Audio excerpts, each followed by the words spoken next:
क्या हम अपने सभी बच्चों की एक ही तरह से परवरिश करते हैं? क्या हमारे माशरे में बेटे और बेटी को इज्जत से अहमियत दी जाती है?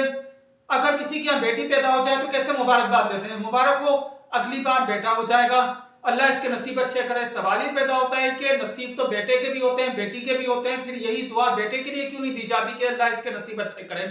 इसी तरीके से जो सबसे पहले हम बच्चे की हक तलफी करते हैं वो उसकी पैदाइश पे खुशी है। बहुत सारे लोग दिल से खुश नहीं होते। ऐसा क्यों होता है?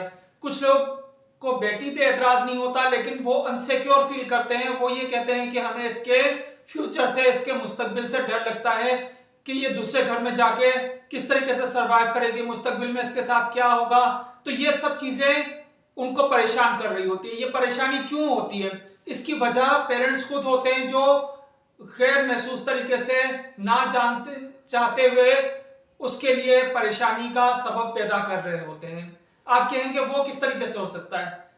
पेरेंट्स से ज्यादा मुखलिस तो अपनी औलाद का कोई भी नहीं हो सकता, लेकिन वो गैर महसूस तरीके से वो बासुकात इस तरफ उनकी तवज्जो नहीं जाती या कोई भी रीजन हो, वो दो तीन इस तरह की गलतियां कर देते हैं जिससे वो अपनी बच्ची का मुस्तकबिल में मुश्किलात की बुनियाद रख रहे होते हैं। वो कौन सी गलती होती है?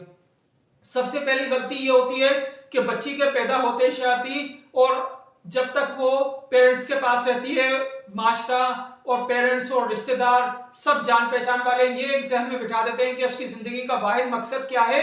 वाहिद मकसद और सबसे बड़ी कामयाबी शादी है। जबकि बेटे के जहन में क्या बिठाया जाता है कि उसकी जिंदगी का सबसे बड़ा मकसद कमाना है, उसमें स्किल सीखनी है, उसको मुस्तकबिल को महफूज करना है। क्यों? बच्ची का मुस्तकबिल नहीं है। इसी तरीके से बच्चे को, बेटे को यह बताया जाता है कि अगर वो अच्छा कमाएगा तो उसके बाद अपनी मर्जी के मुताबिक वो आगे जिंदगी गुजार सकेगा या उसकी मर्जी के मुताबिक शादी हो जाएगी।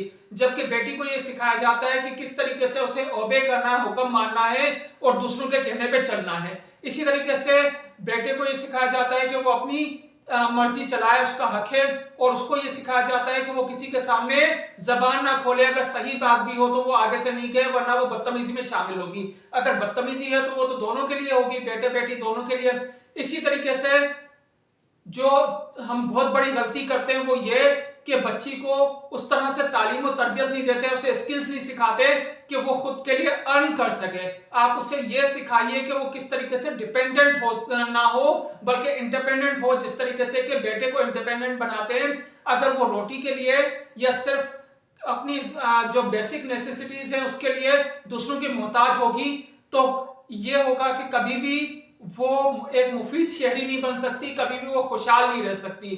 कभी वो अपने हस्बैंड की मोहताज होगी, कभी पेरेंट्स की, कभी भाइयों की, कभी अगर खुदा न खास्ता उसकी शादी नहीं होती, डिवोर्स हो जाती है या यानी कि उसके हस्बैंड की डेथ हो जाती है, सारी जिंदगी वो हमेशा मोहताज ही रहेगी। उसे मोहताज क्यों बना रहे हैं? उसे कोई ऐसी स्किल सिखाएं जिस तरीके से अगर बेटे को सिखाते हैं, चाहे वो उसको अपनी मर्जी के मुताबिक स्किल्स, अपनी मर्जी के मुताबिक तालीम और तरबियत दें, लेकिन उसे एक ह्यूमन बीइंग के तौर पे ट्रीट कीजिए ताकि वो जिंदगी में कामयाब हो सके।